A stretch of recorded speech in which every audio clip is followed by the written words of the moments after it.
The teams I played for, I started over here in Oakland, California, the Raiders. And then I ended up with the Cowboys. That's America's team, the biggest Dallas Cowboys. One of the biggest teams in the country.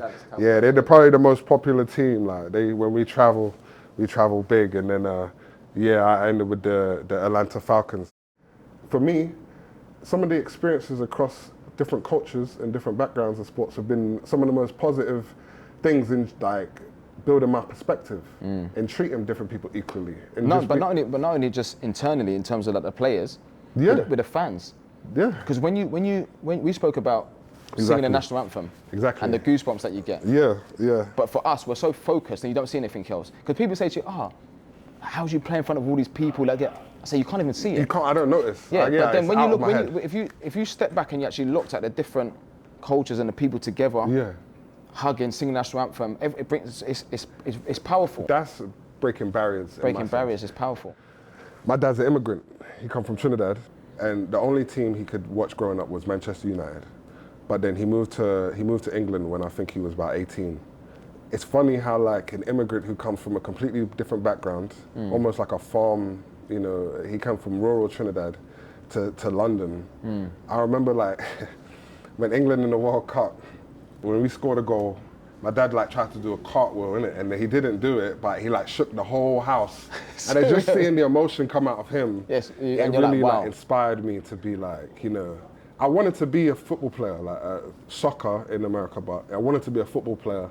That was my dream, but I never had the footwork, man. So I can't imagine the pressure that you felt as I've been a professional athlete, but there's levels to everything. Yeah, there's levels. But you know what? Obviously, when you get to that sort of level, I think there's always going to be pressure. Yes, being an athlete, a professional athlete, and I'm sure you could say that, like, you could probably attest to this, is like, it taught me like discipline and accountability. And just being responsible for your teammate. Like, you never want to let everybody down. Yeah. Because, most of all, you don't want to let yourself down. Yeah. With me, it was something that I've always wanted to do as a kid. And I don't know where it came from. Maybe my mum, in terms of like my mindset, even from like really young, and that sort of like that drive and that hunger. I'm gonna get there. Strong-willed. I'm gonna do whatever it takes. I'm willing to do things that other people weren't willing to do. That was around about the same age group as me. Yeah. I lived on an estate. I grew up in Candid Town, East London. Oh yeah. Rough. I used to play football with men that were older than me. Yeah. And even times where I just have a ball on my own. I just practice. It was just football. I was obsessed. It's funny how like I think I can relate to every part of your story. It's amazing that you said about your dad. You know, the World Cup's on. Yeah. Like he can walk into a pub. Yeah. And it's like we're all together. You're English. You're English. Now today. You're all together, but he's from Trinidad. English. Yeah. Today. He's from Trinidad. Yeah. You've got your English shirt on. You're English, and we're all together for 90 minutes. We're supporting England. Yeah. You know, and then it's so. And he was proud of that. He's proud. And he felt accepted. And for him, it was a badge of honor to be accepted by what he felt was one of the best countries. And one of the best places to be in the world. And he always kind of carried that with him. So yeah, I mean, like growing up, I didn't really experience much racism, but obviously later on, I remember like one game in particular. I remember I played against Spain for England at the Bernabeu in Madrid. Right, so you can imagine, right, the magnitude of that game anyway, because it was a friendly, but we're playing against Spain, and not only that as well, it was my first time going to Madrid, playing in the stadium, and then obviously a lot of the black players were getting boozed. But at the time, I didn't notice. Yeah, because I was so focused. You're locked in. But I remember then Sean Wright-Phillips getting the ball and then experienced that, and I was a bit like, that was the first time. Yeah. And I couldn't understand it, because I thought this is such a great football nation. Yeah. You know, with unbelievable players. Yeah. For me, that was tough. Yeah. That was tough on that, and you know, because there's pressure anyway, playing at that sort of level. Pressure. Yeah. So to experience that was difficult. But in terms of growing up, I was lucky. I didn't really experience much. I can't say I experienced much, and I think that is kind of it kind of follows along the power of sports itself. Like it really doesn't matter where you come from. If your goal is to win, we want the best people. Yeah, that's it. It's also important to look at how far we've come.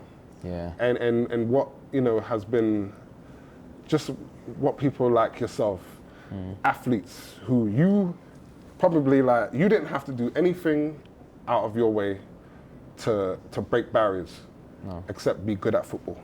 And to me, that's more powerful than any, like, you know, billboard, like movie, documentary, like things like that. To me, just having kids of all backgrounds, all races, watching you play, growing up, saying, I want to be like Jermain Defoe.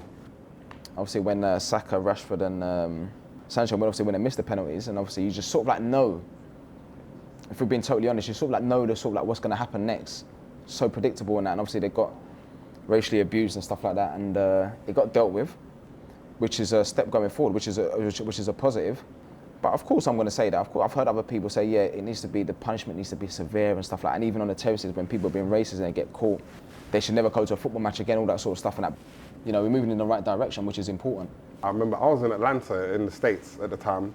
I thought the exact same thing. I said, they're in for a hell of a they're going to get it. Yeah. And it's funny, the way it kind of went out, it almost had the reverse effect where the whole huge community of people started to build them up and saying, like, you three are, like, you know, have done us the country proud. Which shows, like, a lot of the people in this country are, like, empathetic to these guys with the country on their shoulders. But, like, for me, I you know, and I said it to you, now that it's been some time since then, I looked at it in the sense of, like, England team in the Euro came down to 3 black players. It rested on their shoulders. Yeah. And it kind of just, if you look at it in a bigger picture, in a sense, like in a nutshell, it's almost like a real representation of how far we've come. In some sense. There was a time when that opportunity was never there. Never there. And there was never any representation, right? No, exactly. And I like to look at the things of, like, if you take every black player who's kind of come up and the ones who've been given opportunities by others who aren't black, who believed in them because of their talent, right? So it's not just us, it's not just black people, it's white people too. It's a joint effort. Yeah. But if you look at it, the state of the country now, our soccer team rested on the shoulders of 3 black players, and it shows the kind of value and how far we've come. But if you're going deeper into it, people speak about, obviously, the country coming together, you know, just missed so close to win a European Championship, which would have been massive. Can you imagine the party and stuff, right? Saka missed the penalty. He got the abuse. Yeah. But then, but when you actually think about the Euros that summer, it was great to think about. But for me, what was even better is the fact that how everyone came together, and you can talk about England getting to a final, but not only that England gets to a final, but the way it brought the country together was something like I've never seen before. And I've been to like European Championship, I've been to a World Cup and that, but on that sort of level, going back to his club, the flowers, the cards, and all that, and what that does for a young player going forward. Yeah. Because can you imagine, like can you imagine taking a penalty in a final at Wembley to win and you missed? I couldn't. Even if you took a penalty in training and you missed. So you can imagine. But the fact that everyone came together, all different backgrounds, we all came together to support this young player. For me, that was one of the best things that happened that summer. I did an event at next door, just a uni, a school. Yeah. And my wife actually said to me, she goes, I can't believe how much work the club does in the community, like how much the club gives back. She was really taken back. She was surprised. And I said, it's always been the case, but people maybe don't talk about it. Yeah. And even when I speak about, in terms of like what we're doing today, like like massive brands in world sport, like you know, Nike, the NFL, Tottenham comes together to help these kids, you know, in the community is massive. And you want to talk about like even like with in terms of the football club, like black coaches, myself, Ledley King, Chris Powell, you know, Ugo Egiog. You know, when I first signed for Tottenham, I remember Chris Hughton was at the club. It's amazing. Trailblazers, man. Trailblazers. It's important to highlight those who have come before and who have set the stage. These black coaches who have worked despite the situation they were in years ago. Where things weren't like today. Paved the way for us. They didn't have the opportunities that we have, like that kids have today, and that some, you know, people who want to get into coaching have today. And so it kind of like, to me, it's almost like a testament to them. It's a testament to them to say, like, you know, I want to get into coaching. That's a realistic path for you to take. Yeah, exactly, because I did it. I got given an opportunity, and they see that, and then they'd be like, okay, then. Because maybe, you don't know, maybe they probably thought, I don't know if I should do that. But then when you see someone else that's from the same background, they've done it, get given the opportunity, like, you're like, I can do it. Yeah, I can do this. I can do that. Yeah, and that is exactly what happens. You know, one thing I think it is important to say, and just that's affected my perspective. Sports is like one of the few places where once you cross that line, we're all judged upon the same, Just the performance. by your performance. Just the performance. And there are a lot of different parts of professional industries like fields and that aren't judged like that. You know, you don't afforded that equal opportunity. And I think it is, we all want to strive for being based off the merit of your skill and your ability.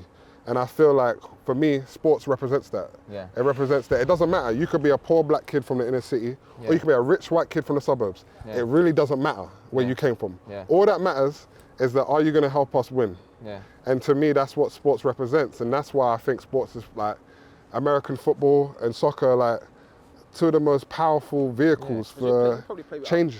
Coming from being a black kid from inner city London, I've had the opportunity to kind of play with kids from rural Mississippi.